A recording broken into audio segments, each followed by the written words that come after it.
Perfect. How are you? I'm doing pretty well today. How are you? Awesome, awesome. Doing great. So happy to have you here. Actually, I realized a few hours ago that today we're focusing on soft skills and job searching, and our next event is mostly on the recruiter side, like how recruiters can find talent. So I think it's a perfect, series of events. Love that. And yeah, I think we see all the time job posts out there flying left and right, but I think job hunting is a full-time job and it can be stressful, so I hope we can give our audience some tips and trips from your Yes, experience today. So thanks for joining us, Maggie. Would you like to do a short intro? absolutely. Well, hello, everyone. Thank you, Iona, for having me. I see a few familiar faces in the chat, so good to see you if we know each other, if we haven't met before. Happy to meet you today. My name's Maggie Mannion. My pronouns are she, her. I'm located in Brooklyn, New York, but I'm originally from Aotearoa, New Zealand. So my background has been in the people, talent acquisition, HR, culture, that beautiful world space for quite some time now. I've been in small, typically I've often joined tech companies that have been, a couple of dozen people, often just after raising a Series A, and have helped those companies grow through funding rounds and through multiple rounds of headcount. I've twice now helped companies grow from a couple dozen people through to a few hundred people. So really love the people and talent acquisition space. But right now I'm actually using those skills and that experience in a new and different way. So I'm the founder of a company called Kindred. Our website is kindredcohort.com. I'll drop it in the chat as well. I see a few folks from Kindred are here today. Kindred is a community and a resource for people navigating professional changes. So be that looking for a new job, navigating a career change entirely, perhaps starting entrepreneurship, or returning to the workforce after an extended break. The whole thesis is we go further when we go together. Transitioning careers is very common. It's very hard. It can feel very isolating, and that's born of my own experience. And so our goal is to make it less isolating, bring in more support, resources, and really lift each other up. And I see Sneha, who's in the community, just dropped our website in the chat. So thank you so much. And yeah, happy to be here today. Amazing. Thank you, Maggie, for this wonderful intro. I think what you're doing is so needed, and I love it since the first time you told me about your community. So tell me, from your experience with all the conversation you had so far, what have come up as the top soft skills that are particularly important in the job search and in general, like career changing? Do you have a couple that come in mind? Yeah, I have many. I would actually love if folks, just so we can kind of know who's in the room, if you'd be open to dropping in the chat your industry, if you're looking for a job, what kind of roles you're looking for, or maybe the kind of industry you're in now, and then perhaps we can kind of move this conversation towards your own goals. So feel free to drop that in the chat. But to answer your question, I've been a hiring manager a lot. I've hired a lot of people. I've also been a recruiter. And I've also interviewed for jobs myself. And I think unless you have a highly specialized technical skill set, soft skills are really essential for your job search. I see Ali's in consulting. She knows all about the importance of soft skills. And when I think about the interview process itself, soft skills are going to show up everywhere. And you think about the process of building your network, which we increasingly know is a really important part of having access to opportunity and hearing about roles, is networking. It's how Iona and I met. Getting to know people requires a lot of soft skills. Being able to build relationships with people you haven't met before. Communications, your resume, your cover letter, your LinkedIn profile are often the first way people encounter you if they haven't met you via networking. And being able to clearly share your value, what you bring to the table and what you've done before is a critical soft skill. Communication. I'd also say self-awareness is a really important soft skill and kind of a journey of a lifetime. knowing the kind of environments that do work well for you, knowing the kind of environments that don't work well for you, what you are and aren't looking for, requires leaning into your soft skills of self-awareness and self-reflection. And of course, negotiation. When you do get that offer or you get those offers, hopefully you are going to be able to maximize that offer, and that's going to take some negotiation. And negotiation it's a science and an art, but a lot of it's an art, and we're just human beings, right? And so if you are able to negotiate and really show your value, you're more likely to maximize your offer and make more money, which has, long-term effects. The way I was thinking about this whole question, actually, as it comes to soft skills and job searching, is I think the real value of soft skills and job searching is it increases your opportunity area. Increases the number of access to roles, the number of people who know about you, the number of people who are going to go to bat for you, be that to recommend you for a role or recommend you for, that increased compensation. So having those soft skills gives you more opportunities. The more opportunities you have, the more able you are to pick the right role, negotiate that salary you want. So big effects just beyond getting the role. So soft skills are critical. Awesome. I couldn't agree more. I think I would also add adaptability in the list, because it's something that I've noticed is being asked a lot, but I've also personally asked for because of the nature of work today. Like most of the times, people have to go beyond just the scope of the job description. So you're looking for people who, are adaptable and can do that. Or if they've had a previous role in the past, let's say that they used to do things one way or like report to a specific person and your organization is different, you're looking for that person who can navigate it. Do you have any examples where you end up hiring someone that basically won you because of their soft skills? Like they were okay with the technical skills, but had stellar soft skills. And you're like, yep, I want this person in my team. So it's funny, I actually just came from another call where I was talking to a company who's doing some hiring, and I was asking them what do they value the most when they do a phone interview, your first phone screen. And they said, we really look to see that people can have a real conversation and not be reading from a script. And I think that's to your point of adaptability, right? Are they able to answer questions? I'm not trying to catch people out, but are they able to have a conversation? Are they able to answer questions? Are they able to, reflect live on questions they might not have thought through? So we wanted to share that, very timely. For me personally, I am a pretty big fan of structured interviewing. It's a very effective way to de-bias your interview process and hire more rigorously. And so I wouldn't say there has necessarily been a hiring decision I've made exclusively because of someone's soft skills, but where I have seen people who've come in qualified with the experience that I'm looking for, and they have made that effort to follow up and be flexible in their thinking, and they've showed me some creativity along the way. They've taken time to build that dynamic and relationship that makes it easier for me to want to hire them, for sure. And I think that's especially true for two kinds of roles. I would say first, like entry-level roles. If you're looking for your first corporate role, you're kind of asking for someone to take a bet on you, which is cool. We've all had to do that before. And it's easier to take a bet on someone when they're showing up, really prepared and professional and, are able to exhibit all of those skills we're looking for. And I think also people manager, leadership roles, having soft skills is really essential. This isn't unique to me, but soft skills are leadership skills, right? Skills of influence, of working through conflict, of building alignment and communication and compromise. If you're going to lead people and lead a team, you have to have those soft skills. So yes, definitely important. And I remember when I was hiring specifically for an account executive role, and I wanted to really understand their soft skills, because in such a role, when you have to deal with people, times all the time, objections, you need to have like stellar presentation skills and conflict resolution skills. So we had implemented, that thing where basically someone has to submit an elevator pitch, or you can ask specific prompts and they submit a video that many companies do.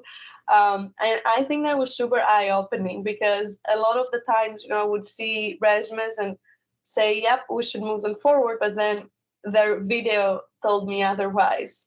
Have you done this? Like, do you incorporate that in your interviews, or have you in the past, like the I video based? have never done video interviewing. The companies I've always worked for have been sufficiently small where we haven't had to do that. Actually, right at the beginning of my career, I was a video interviewee, and so have experience on the other side of it. But maybe to zoom out a little bit, pun not intended, the reason we do the interviews, right, is partly to assess these soft skills. So I haven't done the async video interviews, but I do think, there's a reason we want to meet with people before we hire them. And a part of that is, what's this human being like? And what are they like with me, and what would they be like to work with? In addition to, what skills and qualifications do they bring to the table? Yeah, I'm saying, I think also basically as a tip that people should be always ready to give that elevator pitch and know that it could come. But even if it doesn't, when you are able to present yourself, I think it gives you extra confidence to go in that room feeling ready in case that question does come up. But also, I think it's a way to differentiate yourself from other candidates. Like if you can send a personalized video, or somehow you can show the soft skills before you get to that interview phase, I think it can add a lot of extra points. But how do you think candidates can show examples of these skills without being tested in action? Yeah. I love this question, right? And I do keep coming back to, the bare minimum to get the interview, right, is do you have the qualifications and experience? Companies are not hiring just on vibe. But often to get the offer is the soft skills, or to even get that interview is to show up in the best possible light of yourself. And so I was reflecting on this question, like, how do you show off your soft skills? And I think the answer that came to me was two words. Was one, to be authentic. So to lean into the things you already do well. Big believer that we all have some strengths that are sort of top 10% strengths, doing those and really showing those off. It's pretty obvious when somebody's trying to show that they're curious. Oh, I've got another question. And the questions aren't actually driving the conversation forward. So doing it in an authentic way. And then the other is to be intentional or deliberate. I think, I have a background in HR, but also in communications, and taking that time to think through, when this person closes their laptop or walks away from the meeting, what do I want them to think about me, right? So I want them to think, okay, yes, she's got the years of experience that we're looking for.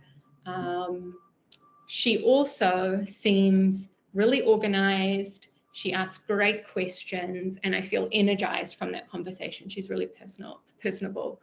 Or maybe it's, oh yes, she seems really data-driven, very professional, and answers in a really short, succinct, pointed way. What are some of the things you want that person to walk away with? Being really clear about that and choosing like 3 rather than 6 or 12. Choosing 3, and then just being consistent with how those show up. They might show that in your resume, show that in your interview, your online profile, like your LinkedIn or other media that you use can show that as well.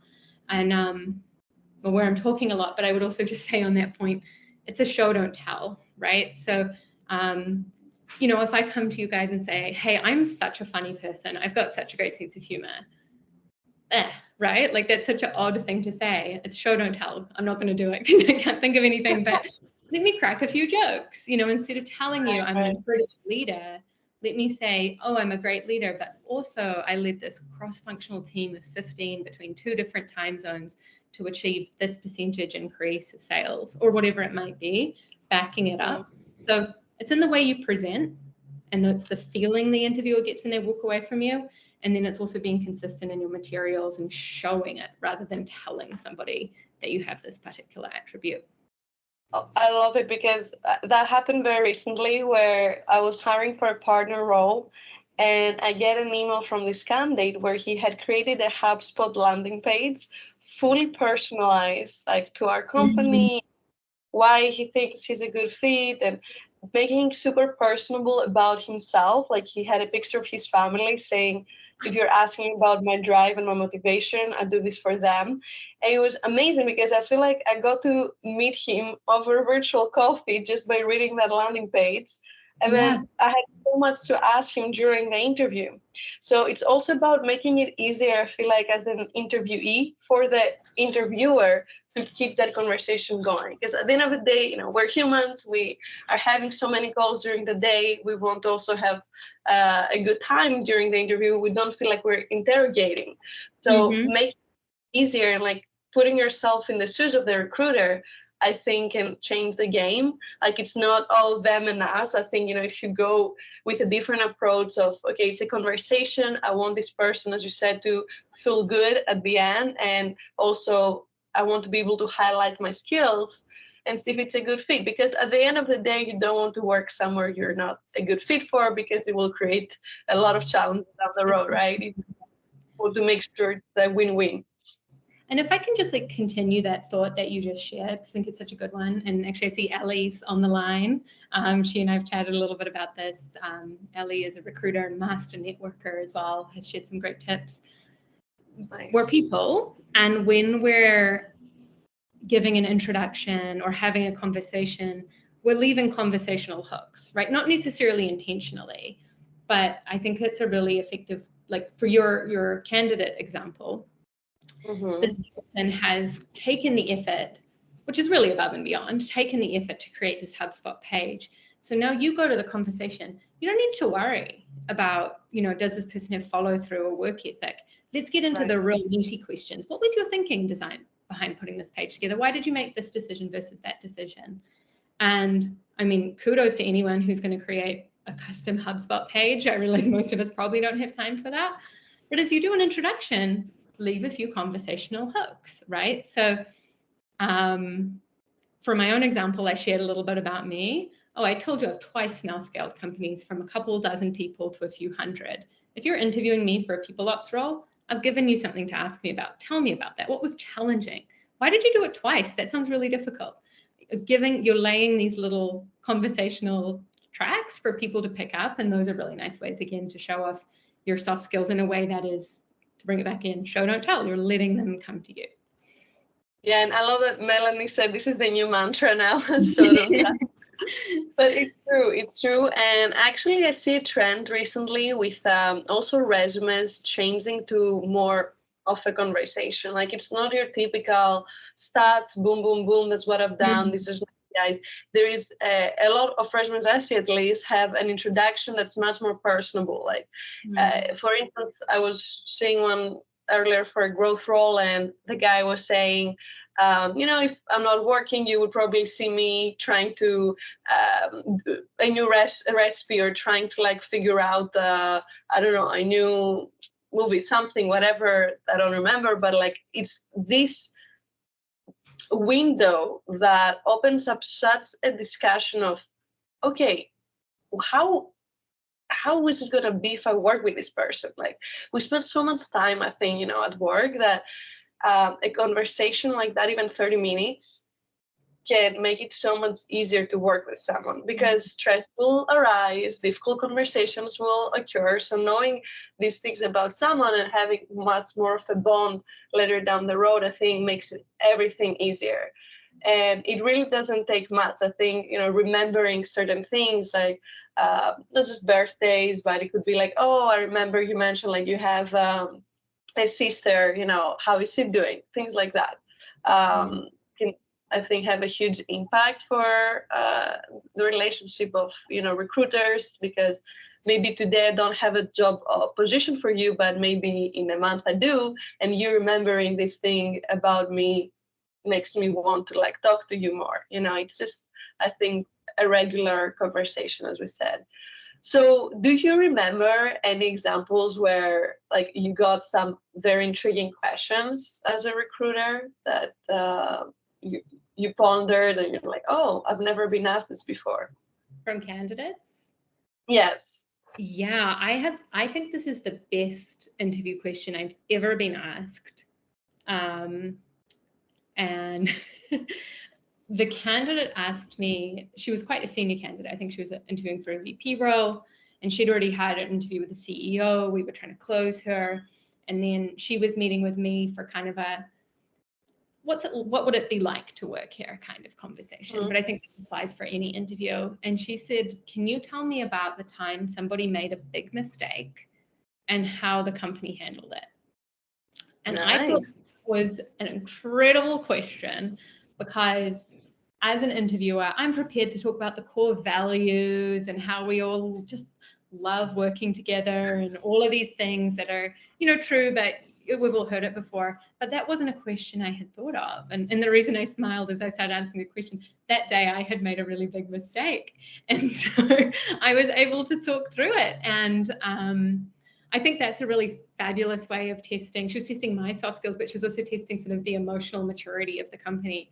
Is this a place where you get yelled at or publicly shamed, or is it a place where we see that mistakes are a part of how things work? And then very interestingly to me, I actually can't really even remember the role she was interviewing for. We didn't hire her, but I always remember that question. And it's probably 6 or 7 years ago now, but it really made me continue to feel very positively towards her and think, gosh, if our paths were to cross again, I would love to work with someone who has that emotional intelligence to ask that kind of a question, because probably says good things about them as a candidate. So yeah, that would be, I think, an awesome question. That's a good one. I haven't gotten that, but one Mm. time I've been asked what would be one thing you would change if you had the power in the organization. And that was very provocative. I was like, one thing. Let me see. Okay. And also, what to they say without scaring that person away, right? It's tricky when you get those questions. Well, But that's I still. Oh, go ahead. Go ahead. sorry, that's the interesting thing. I mean, I love that you just asked me this question because you get the insight into how the organization works, right? If the hiring team is like, honestly, nothing, it's great. That's not true. So there's a reason people get paid to come to work. Probably wouldn't do it for free. So if they're not going to be honest, well, what's it going to be like when you join the company and you raise concerns? You may still decide to join the company, but you have a little bit more data about how they work now. So yeah, I think I love that question. Thanks for asking it. Awesome. I'm glad. So I see we have a question also on the chat I want to address, which is how would you consciously keep yourself updated with soft skills? Any systems we can put in place to make sure we're staying relevant?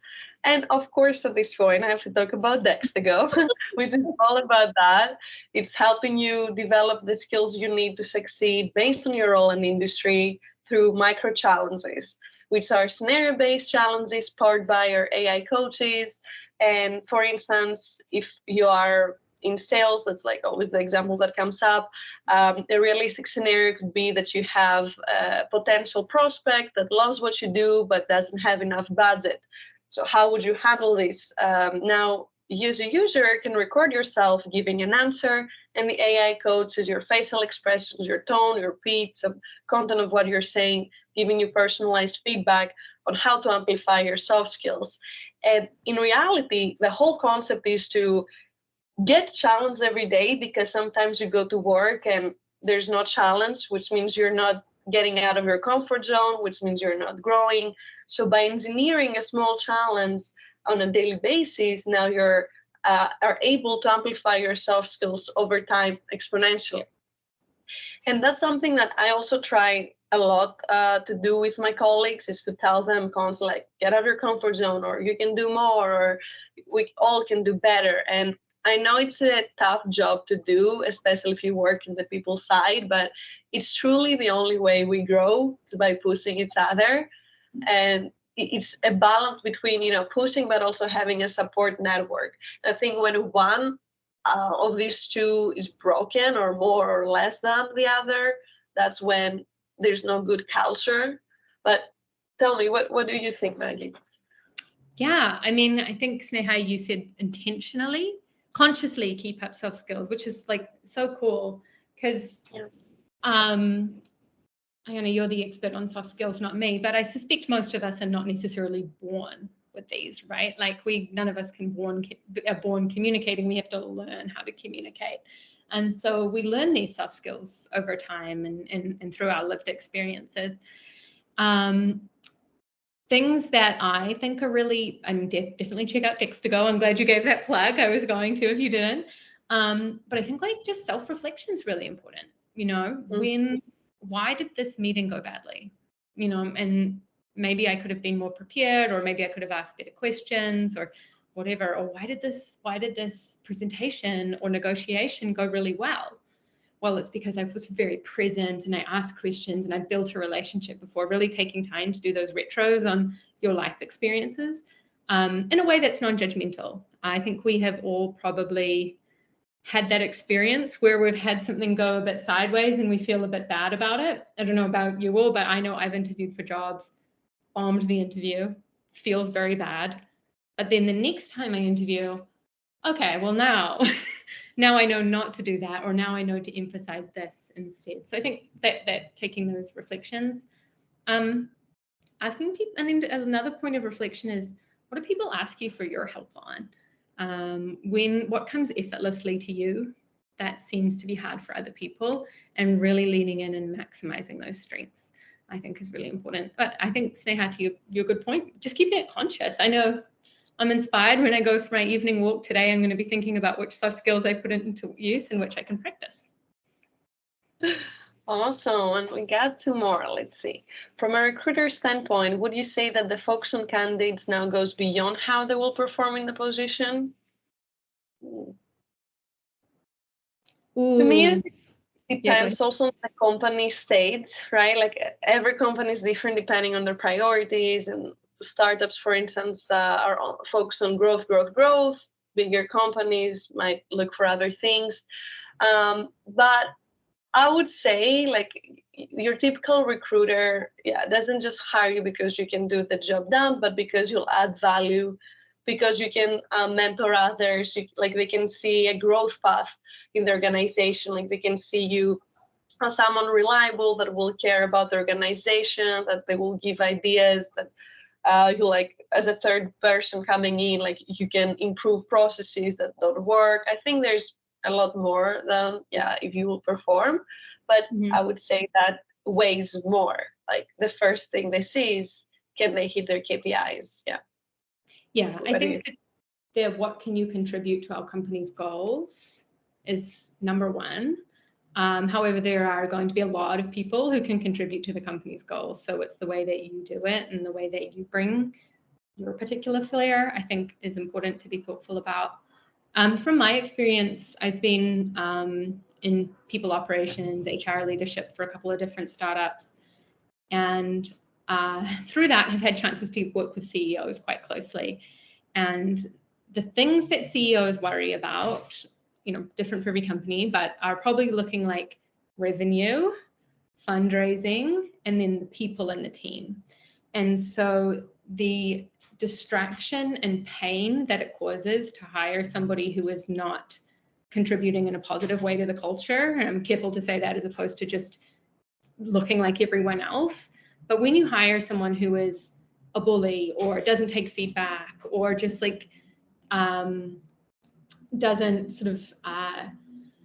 have an adaptable way of thinking, if that's what's valuable to you, it's so distracting for the organization. And so CEOs really care about getting that right, because the distraction is immense and it's super expensive and super painful. So showing off that you can be a person that people will enjoy working with, even like to be someone who says thank you. We've all probably been in those environments of people who don't say thanks, and like, we're not going to say anything. We notice it and we don't feel as inclined necessarily to work as hard for that person or go out on a limb for them. The other thing I'll quickly say is not every company is going to be a fit for you and your vibe too. And I know we all know that, but being mindful, I think, of your soft skills and where they fit in and where they work within a company's value system From a personal experience, this is fresh for me, but about a year ago, I interviewed with a company, and these just weren't my people. And I couldn't quite say why, but they just weren't my people. And nothing wrong with them. They were totally fine. And a couple months ago, that company had an expose written about them. So, and I'm glad that I didn't contribute and continue with that interview process, because I would have been caught up in all of that. So trust your gut, that's for sure. yeah. Soft skills The right approach. Awesome. So let's see, Sanjay, what are some soft skills which you see today that don't get enough attention from people working or looking for new roles in the tech space? Interesting. Number one, I think, is emotional intelligence. You touched on it. It's because tech roles have this misconception that are only technical, but the user empathy that needs to take place to create a product that's actually sticky and will be used is huge. And that empathy, like emotional intelligence, plays out a role also in the UI, UX. Like if you're in the design role, right? It's not just, okay, show me what you've done in Figma, but show me how you thought about it. Like, what was your thought process when you did those user interviews? Like, there's a lot that goes in, I think, in the technical roles that um, actually people are not looking for. And then they understand after a couple bad hires that they should have been looking for these skills. For instance, especially again back to startups, like you have lots of times like a VP product strategy or like the CTO have to present in front of the board and talk about product roadmap. So number one skill you need there is presentation skills, communication skills, and sometimes recruiters oversee that because they're looking for a technical role. So it depends, but I would say, yeah, that's the biggest gap I see: emotional intelligence. Mm-hmm. I don't see recruiters asking about it or candidates knowing how to show proof about it. And then the other one I would say is teamwork. I think the reason why you do referrals and you also call past employers is to figure out if this person would be hired again within the organization. And part of it is how much of a team player they were, how much, to your point, Maggie, people enjoyed working with them. And sometimes I don't see recruiters gathering enough data on that, because it's hard to tell through just one interview if they would be a good team player. Totally. Yeah, interviews are often one-on-one. I think it's such a good question, Sanjay. I think one thing that I think we do undervalue until it's a problem, and then we really value it, is the ability to be in conflict without being in a fight, if that makes sense. So I'm in, perhaps, Iona, you and I are starting a company and we have very different views on how to do something. The ability for me to say, I respect you, we're going to come to a positive outcome, but I strongly disagree with the approach without making it personal, I think is a really valuable soft skill. And I think I see people, including myself, of course, either go too far on the soft and they pad it too much that the conversation gets lost, or they go too far on the aggressive and it becomes really heated and confrontational. So being able to name a conflict or a disagreement without it feeling hurtful or painful for yourself or for the other person, I think is really critical. I think something we will value, very hard to test. And then the other I was thinking about was inclusion and inclusivity. I think a lot of companies rightfully value inclusion, but inclusion is really difficult and is really a practice. It's not just let's bring in everyone and make sure everyone gets to talk on this meeting. It's, are we accommodating people who might be neurodivergent or maybe working in different time zones, or making a place that is, truly uplifting for all people, is such a big, challenging thing. And I think people just sort of say, yeah, inclusion, really understanding what that is and what that looks like, I think is a really critical skill. Awesome.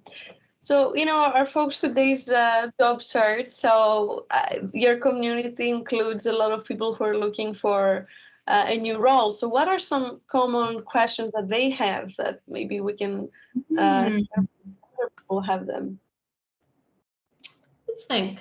I think what have we talked about recently? Well, we have a session coming up on the 11th, hosted by Sneha, all about overcoming imposter syndrome and showing off what makes you remarkable, which I think is going to be very important, something I know I definitely have struggled with in the past. Things we've talked a lot about are how do you introduce yourself? How do you talk about who you are? I think is a really important soft skill. Networking has come up quite a bit. And I think also like a skill of resilience and adaptability. The hiring market right now is sort of a mile, sort of the complete opposite of what it looked like a year or so ago, or maybe 18 months ago now.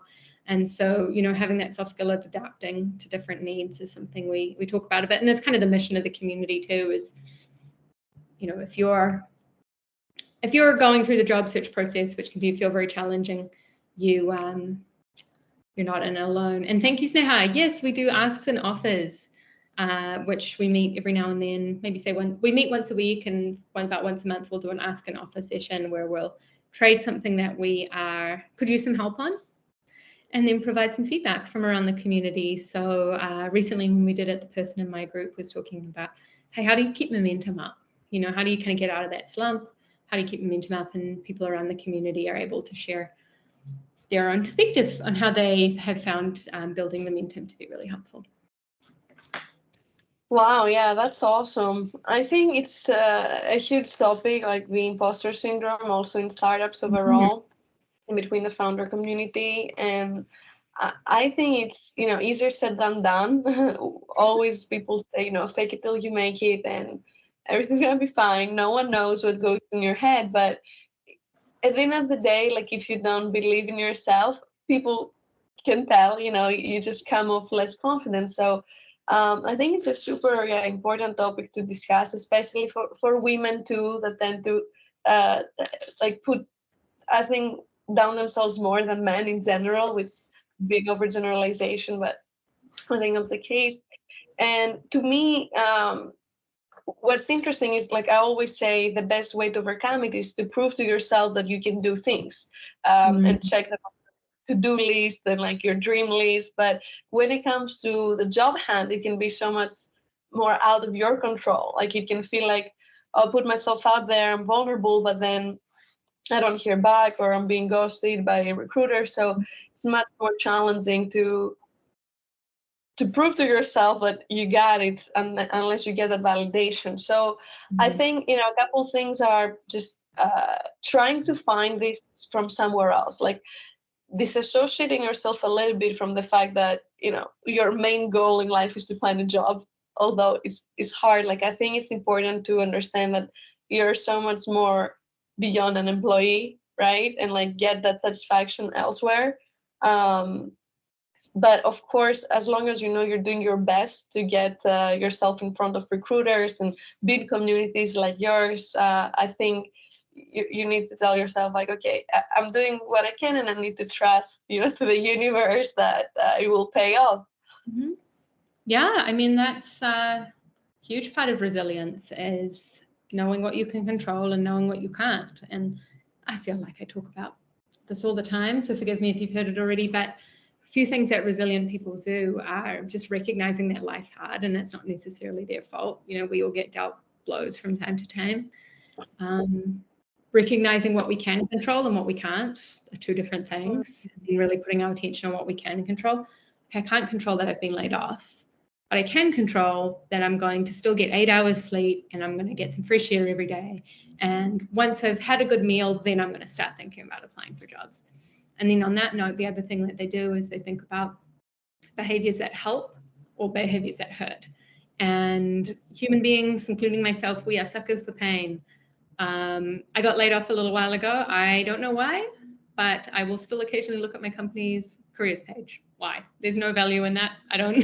I'm fully moved on, but it's why doing that? It's like, if you've ever had a bad breakup, it's why we maybe mute Next on Instagram. It doesn't help. So being mindful of those things that help or hurt are really key. Yeah, awesome. And tell us, how can people find your community to join all these wonderful events you have? Would love to have you join if you haven't already. I will pop our website, oops, on the chat right now. It's called kindredcohort.com. If you just go through to join us, it's all very clear and straightforward from there. We're not meeting this coming Monday because of Labor Day, but next week, the week following, so on the 11th, we are going to be talking about overcoming imposter syndrome and shining a light on all the wonderful things that we do. And Sneha will lead that session. Sneha's on the call today. And if you haven't met me before, I would love to connect and see how I can help you in any way, and also just get to know you a little bit. So my LinkedIn profile is also in the chat. Awesome. Awesome. And I'll put a link also for Dexago sign up page so people can try to improve their soft skills. But before we end, can you tell me if you have a favorite quote or a mantra that keeps you going? I love asking this question to people. I have a lot. I'm a big affirmations writer. Every day I write a different affirmation. Some some are better than others. In times of crisis, I remind myself I have everything that I need, that I have resilience and skills and community and confidence to get myself to where I need to be. And in times of indecision or setback, I will remind myself that life is long, and that things that felt heartbreaking and difficult 4 years ago feel like nothing, and that there are challenges ahead of me that I don't know about, but I know I'll get through. And then the other thing I like to remind myself is I'm still discovering my potential, you know. The rest is unwritten. Sorry to put that song in everyone's head, but you know, we discover our own potential and decide and you know, what's happening for you or I or for anyone now isn't necessarily what's going to be happening for a few years' time. So the last quote, I'm sorry, I'm giving you so many. The last quote, if you're in a minute, you're going to hear this one. Our small group, we talk about, I think it's actually Bill Gates, where he says we overestimate how much we can achieve in a year, overestimate how much we can achieve, in 10 years, but underestimate how much we can achieve in a year. So, you know, progress is with us, and we're the ones who move the needle forward. So those are a few things that keep me going. Awesome, so nice. Yeah, we're all work in progress, that's for sure. I was reading an article the other day about a woman, and she said, don't feel bad because the way you made decisions like last year or 2 years ago is totally different than how you would make a decision now. And that's okay. Like, you're growing and you didn't know any better back then. And you need to forgive yourself and move on, right? Like, we need to be empathetic towards ourselves first and then to others. It's a sign of growth. You know, when we look back and we cringe and we go, oh my gosh, I can't believe I said that or I did that. Well, no, we know better. We've grown. Yeah. Awesome. So I want to say to anyone looking for a job, you know, that I hope what we shared are some useful tips, but also that good luck and you got it, and we believe in you and you're doing all the right things. So I'm sure you'll be rewarded. But much for joining us, Maggie. This was wonderful. Thank you for all your insights. And I know we'll see you around, and you have a podcast with Sanjay that I'll go and listen to. You and your team have been hearing a lot from me. Yes, thank you so much for having me.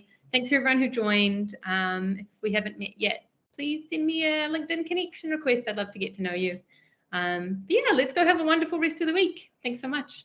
Perfect. Thank you. Bye, everyone. Take care.